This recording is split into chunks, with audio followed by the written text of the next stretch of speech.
ناظرین السلام علیکم، داور عزیز آپ کی خدمت میں انکس ٹیلی ویژن یوٹیوب چینل کی طرف سے ایک مرتبہ پھر حاضر ہے۔ اس مرتبہ ہم بات کریں گے پی ڈی ایم کا کوئٹہ کا جو جلسہ ہوا ہے کل۔ میں تھوڑا سا اس میں لیٹ ہو گیا، میں کچھ مصروف تھا، اس وجہ سے آپ کو یہ ویڈیو اپلوڈ میں نہیں کر پایا، تو اس کے اوپر میں چند ایک باتیں کرنی ہیں۔ مجھے کچھ تجزیہ کرنے کا موقع ملا ہے، بہت سارے اینکرز نے اس کے اوپر بات کی ہے۔ ظاہر ہے سارے پاکستان میں ہر چینل پہ، ہر یوٹیوب چینل پہ، ہر سوشل میڈیا کے چینل پہ، ہر جگہ یہی بات ہو رہی ہے۔ اس بارے میں میں صرف اتنی گزارش کروں گا کہ بلی تھیلے سے باہر آ چکی ہے، جیسے کہ بہت سارے ہمارے ساتھی اینکرز وغیرہ نے کہا ہے۔ سمجھنے کی ضرورت یہ ہے کہ یہ معاملات جا کس طرف رہے ہیں۔ یہ تو ہمیں پتہ ہے کہ نواز شریف کا نیریٹو کیا ہے، ان کا بیانیہ کیا ہے۔ ابھی جو پی ڈی ایم کے جلسے میں ان کی میں نے تقریر لائیو سنی، جو انہوں نے لندن بیٹھ کے اپنے پرتعیش فلیٹ میں کی، اس میں کچھ تھوڑی سی وہ بلوئنگ ہاٹ اینڈ کولڈ والی بات آ جاتی ہے، گرم اور ٹھنڈی پھونکے ایک مرتبہ اکٹھے مارنے والی بات ہے۔ انہوں نے اس مرتبہ ذرا پاکستان فوج پر ہاتھ ہولا کیا ہے کہ فوج کی آپ عزت کریں، یہ ہماری فوج ہے اور یہ ہے وہ ہے، لیکن ہمیں جرنیلوں سے مسئلہ ہے۔ اس پورے اگر پی ڈی ایم کے پورے 2.5-3 گھنٹے کی اس جلسے کو دیکھا جائے تو اس کی تھیم یہی تھی، سوائے انس نورانی صاحب کے اور عبد المالک صاحب کے، جنہوں نے کھلا کر اوپنلی بات کی ہے آزاد بلوچستان کی اور آزاد وطن وغیرہ کی، اور محمود خان اچکزئی نے بھی بلوچستان وطن اور پختونخوا وطن کی بات کی ہے۔ تو یہ وطن کیا ہے بھائی؟ یہ صوبے ہیں پاکستان کے۔ اس کے علاوہ پورے جلسے کی تھیم اور ٹون یہی تھی کہ جی وہ تھوڑی جسے انگلش میں کہا جاتا ہے بلوئنگ ہاٹ اینڈ کولڈ، کہ ٹھنڈی اور گرم پھونکے اکٹھی مارنی ہے۔ ٹون چینج تھی تھوڑی سی، لب لباب سامنے آیا ہے اور پتہ لگا ہے کہ اب یہ لوگ کیا چاہتے ہیں۔ دیکھیں، اگر آپ بات کریں نا بلوچستان صوبے کی، تو اس میں کوئی شک نہیں ہے، کوئی شک اس میں نہیں کر سکتا کہ بلوچستان کے ساتھ واقعی زیادتیاں ہوئی ہیں، اس میں کوئی شک نہیں ہے۔ لیکن یہ زیادتیاں کیسے ہوئی ہیں؟ یہ زیادتیاں حکومتوں کی طرف سے ہوئی ہیں جو وفاق میں ہیں، اور یہ زیادتیاں بلوچ سرداروں کے ہاتھوں بھی ہوئی ہیں۔ کیا ہم نہیں جانتے کہ اکبر بگٹی صاحب بگٹی قبیلے کے ساتھ کیا کر رہے تھے؟ کیا ہم نہیں جانتے کہ ان کی موت کے بعد جب وہ آرمی کی کارروائی میں ہلاک ہوئے ہیں اکبر بگٹی صاحب، تو ان کے بعد کتنے بلوچ یہ بگٹی قبائل، ان کے جاننے والے، ان کے خون کے رشتہ دار واپس انہوں نے ہجرت کی ہے ڈیرہ بگٹی میں، جنہیں بگٹی صاحب نے نکال دیا تھا کیونکہ وہ ان کی بات نہیں مانتے تھے۔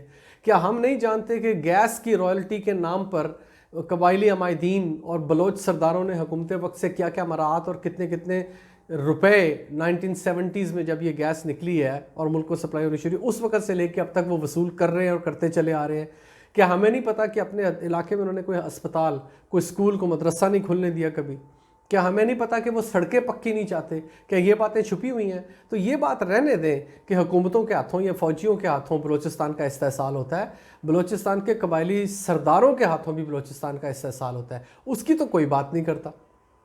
میں آپ کو بتاؤں بلوچستان کی، آپ یہ فوج کو الزام دے رہے تھے کل کھڑے ہو کے پوڈیم پہ جلسے پہ، میں آپ کو بتاتا ہوں 3 مرتبہ بلوچستان کی منتخب حکومت کا تختہ الٹا گیا ہے، 3 مرتبہ، اور یہ گورنر راج وہاں پر نافذ کیا گیا ہے۔ یہ آپ کو پتہ ہے یہ کب ہوا ہے؟ یہ ذوالفقار علی بھٹو صاحب کے ساتھ ہوا ہے، ذوالفقار علی بھٹو صاحب نے کیا ہے۔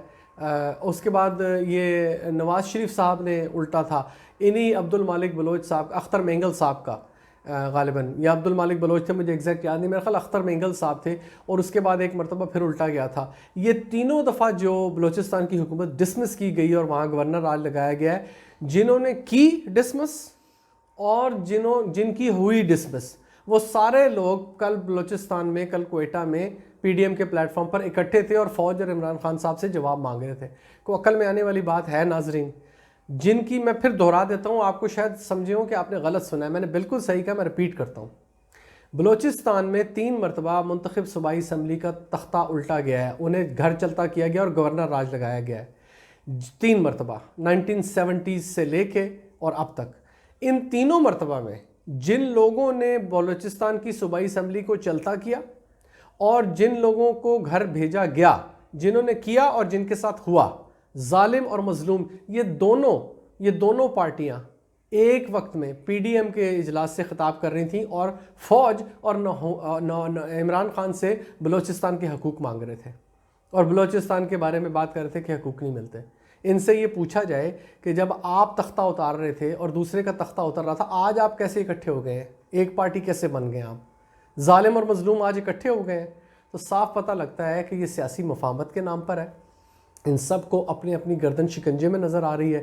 ان سب کو نظر آ رہا ہے کہ اب ملک میں وہ ہوگا، قانون اور آئین کی حکمرانی ہوگی. وقت لگے گا لیکن آہستہ آہستہ ان کو یہ بات سمجھ آ رہی ہے کہ اب کھابے کا، کھانے پینے کا اور سیری پایوں اور نہاریوں کھدوں کا دور ختم ہو گیا. اب اس ملک میں کام ہوگا اور جو کام نہیں کرے گا وہ گھر جائے گا، اور جس نے پہلے کھایا پیا ہوا ہے اب اسے وہ اگلنا پڑے گا. یہ صرف شور شرابہ اس کے لیے ہے، فوج پر حملے اس کے لیے ہیں. بلوچستان، میں آپ کو بتاؤں، جنرل پرویز مشرف صاحب نے ایک مرتبہ ایک تجزیہ دیا تھا. انہوں نے فگرز بتائی تھیں کہ بلوچستان میں کتنے قبائل ہیں، ان قبائل کی تعداد کتنی ہے، ان قبائلوں میں کتنے بلوچ ہیں، کتنے پشتون ہیں اور کتنے اخوان ہیں اور کیا ہیں. مجھے اگر وہ ویڈیو ملی میں کہیں آپ کو لگا کے وہ سناؤں گا. اس میں انہوں نے تجزیہ کر کے بتایا تھا کہ زیادہ سے زیادہ 30,000 کے قریب بلوچ ہیں جو اس فریڈم موومنٹ کو آپ کہہ لیں کہ اس کو سپورٹ کرتے ہیں بلوچستان کی پوری آبادی میں. آپ اس سے اندازہ لگا لیں اگر یہ کام ہونا ہوتا نا تو یہ بہت پہلے ہو گیا ہوتا. انڈیا نے کیا وہاں پیسہ نہیں لگایا؟ بھارت نے کیا وہاں پر، یہ کلبھوشن یادو کہاں سے پکڑا گیا تھا، کیا کر رہا تھا؟ یہ پیسہ ہربیار مری کا بیان اس پہ یوٹیوب پہ موجود ہے. ہربیار مری کہہ رہا ہے کہ اس سے کسی نے پوچھا کہ آپ انڈیا سے فنڈ لیتے ہیں، سپورٹ لیتے ہیں پاکستان سے علیحدہ ہونے کے لیے. اس نے کہا آپ انڈیا کی بات کرتے ہیں، مجھے اگر شیطان سے بھی ہاتھ ملانا پڑا پاکستان سے ٹوٹنے کے لیے تو میں شیطان سے بھی ہاتھ ملا لوں گا. یہ ہربیار مری یہ کون ہے؟ یہ فوجی ہے، یہ اس کا تعلق فوج سے ہے. اس کا تعلق فوج سے نہیں ہے، فوج ان لوگوں کو کاؤنٹر کر رہی ہے. اگر یہ اتنے دلیر ہوتے نا تو یہ پاکستان میں آتے اور آ کے زمین پر اپنی لڑائی لڑتے. جو نوجوان بلوچ بچے جن کا آگے سرداروں نے بھی استحصال کیا ہوا ہے اور حکومتوں نے بھی کیا، اس پہ کوئی شک نہیں ہے، ان بچوں کو مرنے کے لیے آگے نہ کرواتے. یہ مسنگ پرسنز کے نام پر جو فراڈ کیا جا رہا ہے، ٹھیک ہے اٹھائے بھی ہوں گے ایجنسیوں نے لوگ، یہ ان کا کام ہے، جن پہ انہیں شک ہوتا ہے وہ کیوں نہ اٹھائیں ان کو. لیکن جتنے مسنگ پرسنز ہیں ان میں سے کتنے تو دستیاب ہوتے ہیں جو کبھی کراچی سٹاک ایکسچینج میں حملے میں مارے جاتے ہیں تو پتہ لگتا ہے یہ ہے. یہ ماما قدیر جسے حامد میر صاحب لے کے پھرتے تھے، ماما بنایا ہوا تھا ماما قدیر کو، وہ کہاں بھاگا ہے اس وقت؟ وہ کہاں ہے؟ وہ نیو دلی میں رہتا ہے، وہ انڈیا میں ہے. اس کو کہہ رہے تھے مسنگ پرسن کا یہ ماما لگتا ہے. وہ کہاں سے نکلا مسنگ پرسن؟ دلی میں ہے اس وقت. تو یہ تو ان کی اوقات ہے. میں انس نورانی صاحب سے مجھے صحیح معنوں میں مایوسی ہوئی ہے، اور میں آپ کی اس کو وجہ بھی بتاتا ہوں. مذہبی جماعت سے ان کا تعلق ہے. ان کے والد صاحب نے ہمیشہ پاکستان جوڑنے کی بات کی ہے، شاہ احمد نورانی صاحب مرحوم نے، اللہ ان کی مغفرت کرے.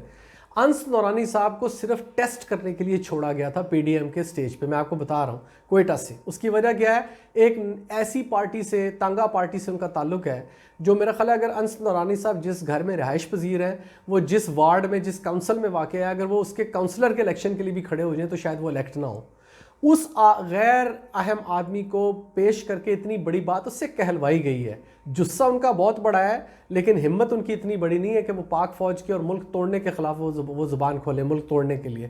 ان سے یہ بات کہلوا کے the water has been tested، یہ ٹیسٹ کیا گیا ہے، فلیئر چھوڑا گیا ہے ٹیسٹنگ کے لیے کہ یہ آگے سے جواب کیا آتا ہے. تو جواب اب جو آئے گا، جو آپ کی اعلیٰ قیادت، سول اور عسکری قیادت اس وقت جو کام مل کے کر رہی ہے، آپ جواب کا انتظار کریں. آپ کو جسے پنجابی میں کہتے ہیں لگ پتہ جائے گا آپ کو کہ یہ جواب آنے والا کیسا ہے. آپ کسی بھول بھلائیوں میں نہ رہیں. پاکستانی قوم ایک محب وطن قوم ہے. اس قوم کو اپنی فوج سے بھی پیار ہے اور اس قوم کو اپنی حکومت سے بھی پیار ہے. اب جو یہ کام کر رہی ہے حکومت، اس میں آپ سوائے میں نے دیکھا ہے کہ تھرڈ کلاس پنجابی سٹیج ڈراموں کے تھرڈ کلاس ایکٹرز کی طرح جگت بازی کرنے کے علاوہ اپوزیشن کے سپورٹرز کے پاس اور کچھ نہیں رہ گیا. کوئی کام کی بات نہیں کرتے، کوئی کنسٹرکٹیو بات نہیں کرتے. انہیں پتہ ہے کہ ان کی کہانی ختم ہے اب. تو انشاءاللہ آپ یقین رکھیں کہ اب پاکستان بہتری کی طرف ہی جائے گا. یہ جتنا مرضی پاک فوج کے اوپر بات کریں، اگر عاصم سلیم باجوہ صاحب کے اوپر یہ بات کرتے ہیں کہ اربوں کی اور پاپا پیزا اور پتہ نہیں کیا کیا ہے، پیزا کھانا ہے، پیزا کھاؤ گے، مفت میں کھاؤ گے، جگت بازیاں مریم صفدر اوان جگت بازیاں کر رہی ہیں سٹیج ایکٹریسز کی طرح. جائیں، آپ کے پاس ثبوت ہے، امریکہ میں ہر چیز اوپن ہے، کاغذات لائیں، جا کے عدالت میں کیس کریں. آپ کے بابا جانی کو، آپ کے جو والد صاحب ہیں، ان کا پاناما میں کیس نکلا نا، آپ کا نکلا، آپ کے بھائیوں کی جائیداد نکلی، اگلوں نے ڈاکیومنٹ پروڈیوس کیے، عدالت میں دیے، آپ کو اندر کروا دیا.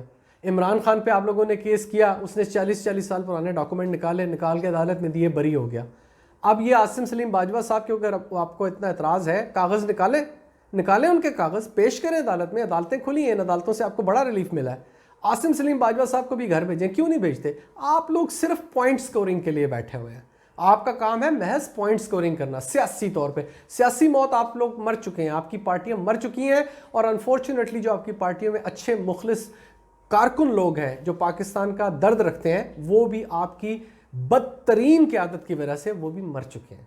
تو I am very sorry to سے مریم بی بی، آپ بلاول آپ کا تو خیر ذکر ہی کرنے کی ضرورت نہیں ہے، مولانا صاحب تو ویسے ہی 13ویں کھلاڑی ہیں، آپ لوگوں کا شو ختم ہو چکا ہے. اب آپ جلد سے جتنے مرضی کریں، جتنے مرضی دھرنے دے لیں، پاکستان انشاءاللہ ترقی کی طرف جائے گا.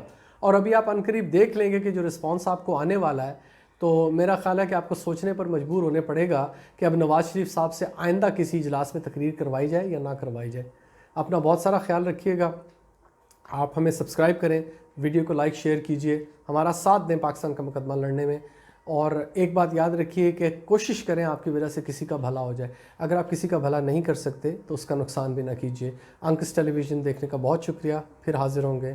اللہ حافظ.